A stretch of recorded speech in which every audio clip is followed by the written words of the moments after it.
Well, the US fashion industry overwhelmingly backed Hillary Clinton's presidential campaign and was extremely vocal in its protests of Trump's November 9 victory, with a slew of fashion industry players refusing to dress Melania Trump. But as Donald Trump arrived in Washington on Thursday, a new roll call of names started to quietly emerge. Fashion brands that have ignored the backlash to partner with the new First family. Well, for more, we're joined now by fashion writer Patty Huntington. Good morning to you. And of course, you know, while we have been analysing policies and speeches and what have you, it's hard to avoid also seeing what people were wearing, what we can make of the statements that have been made, particularly, of course, eyes being drawn to Melania Trump. It's true. I mean, it's all about the policies, but yesterday, I mean, everyone was talking about what they were wearing. And there were so many women. I mean, the Trump family has so many women. So I've been talking about policies. One of his, is Make America Great Again and Made in America. And Melania went for all American designers. I mean, American-based, I should point out. But a number of them were immigrants, Hispanic immigrants, I should also add. Ralph Lauren designed he's a great American designer, born Ralph Lifshitz. He's actually a Jew, as is Ivanka Trump. She's an Orthodox Jew. And many comparisons were made to Jackie Kennedy for her 1961 inauguration outfit. But I mean, she wasn't wearing powder blue. She was wearing a kind of beige. And look, here's the inaugural ball gown, which was designed by Hervé Pierre, who's a very little known French designer who used to be the creative director of Carolina Herrera in the US. And then, of course, they were joined by the Trumps were joined by the rest of the family and who are also in an array of sort of glittering ball gowns. And I thought it was very elegant, a little bit fussy for my liking, but very elegant. Here's Ivanka. Now, some have suggested Ivanka upstaged Melania. She's wearing Carolina Herrera, and it was almost sort of like very Cinderella in a way. Karen Pence, who is the former First Lady of Indiana and now the second lady, she and her daughters actually wore gowns by a dressmaker in Broad Ripple, Indianapolis, called Something Wonderful, they designed 8 gowns for them to wear, which I thought was really, I mean, she's actually been sort of trashed by the fashion police on social media, but I thought that was actually a really nice touch, because the dressmakers, there's the big name designers, and then there's also the little dressmakers. Here we've got the Ralph Lauren outfit. So yes, I mean, asymmetric coat, dress, suede gloves and matching Manolo Blahnik stilettos. It's been said that Melania has ushered in a new era of the stiletto in Washington after many of her predecessors went for sort of sensible kitten heels.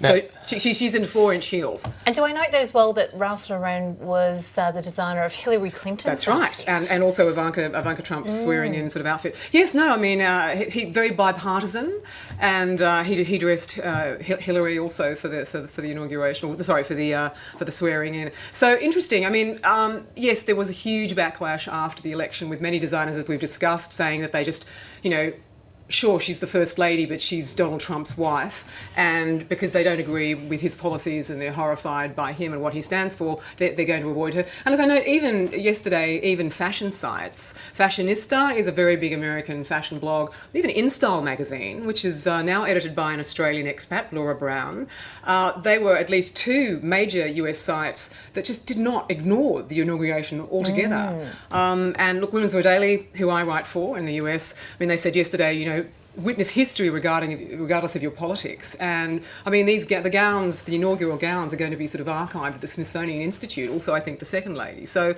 I mean, it is history, and these are American designers, and these are jobs and promotion for American industry, which some media outlets are choosing to place their personal politics in front of journalism. And like it or not, if you're interested in fashion, you're going to go and have a look at this somewhere, aren't you? I mean, you're going to take an interest in it.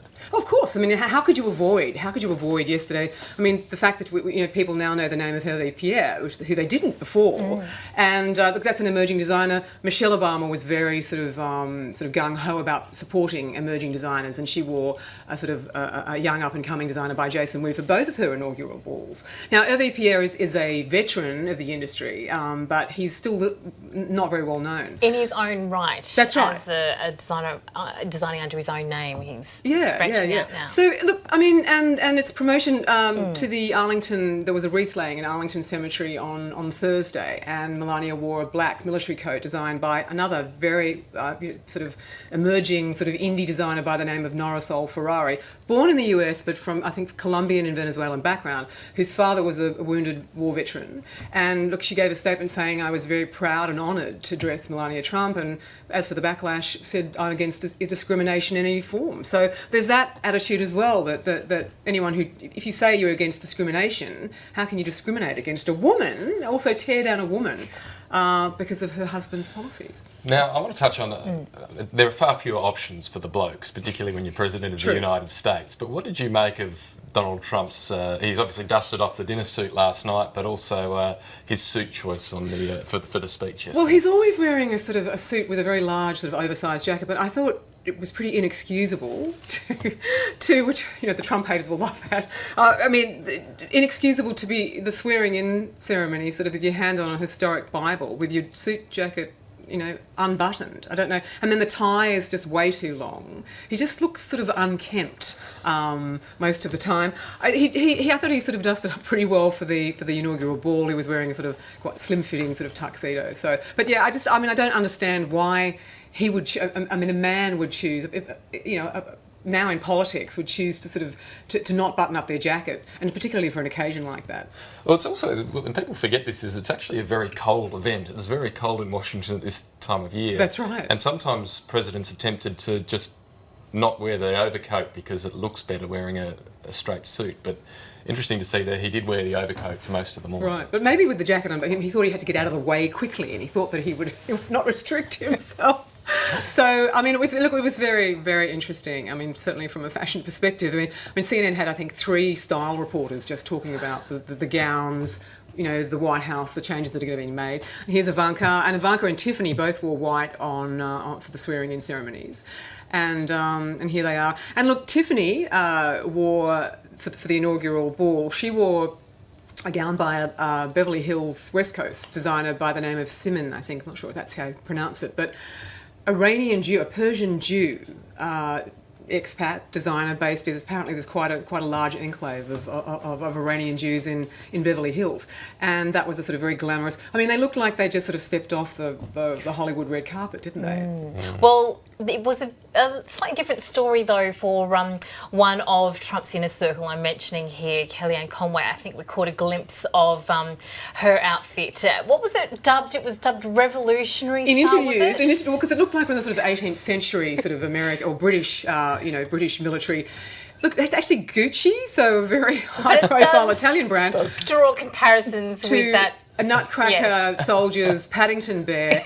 In interviews, she described it as Trump revolutionary wear, which didn't do herself any favours. And she was sort of widely ridiculed across the world. And then she added a red hat because obviously cold, but she thought it was a good idea. Those little buttons are also actually cat faces. Interesting, a very interesting choice. And you did mention the weather as well, Nick. It was a little inclement there, and we do note that one of the former US presidents did struggle with keeping himself out of the wet and the cold. I'm talking about George W. Bush. He made a little bit of a... He struggled with his... well, I mean, if the guy... How'd you wear a poncho? He couldn't find the neckline of the poncho, and he couldn't find the weapons of mass destruction. So here he is not being a... look, the internet sort of, went alight on this. Yeah. They loved the fact that he couldn't put his poncho on. So, I mean, there's so many little sort of memes have splintered off, also with the children and the yawning and complaining. But yeah, look, there's W sort of struggling to get his poncho on. Love or hate George W. Bush, he does know how to make fun of himself. So you see that. He realises he's being photographed at that point. I think so. And because we've got the anti-statement regarding Donald Trump as well, his inauguration, and that is a new type of headwear that we're seeing popping up in protests around the world. It's called the PussyHat. Now, that is a reference to Trump's infamous comment from the Access Hollywood tape that was leaked in October in the lead up to the election, where he made reference to sort of grabbing women's genitalia. I think it was on Thanksgiving. I think it was two New Yorkers came up with the idea of knitting these cat-eared woolen beanies in pink for women to wear for the Women's March on Washington, which was yesterday. And look, I drew a couple of 100,000 people, and and they were wearing them in Sydney. There's I think something up to 1 million people have marched around the world. Kate Blanchett was photographed yesterday in a PussyHat. So I mean, I sort of predicted beforehand, is this going to be the biggest fashion statement of the inauguration? But certainly one of the big fashion statements. But certainly you can't go past I think Melania's outfits, whether or not. I mean, even people I've seen on social media. I hate Trump, but I can't. I have to say that she actually looked beautiful. People are saying that. Even Anderson Cooper on CNN. Described her as looking amazing, so he sort of went over and above beyond the call of duty. So if you're not wearing your politics on your sleeve, perhaps you're wearing it on your head. That's right, exactly. Where's your pussy hat? That's right. I haven't knitted it up yet. I don't trust my knitting skills, unfortunately. Beanies are a bit hard in studio. It's warm enough in here. Patty Huntington, wonderful to have you with us. Thank you very much. Thank you.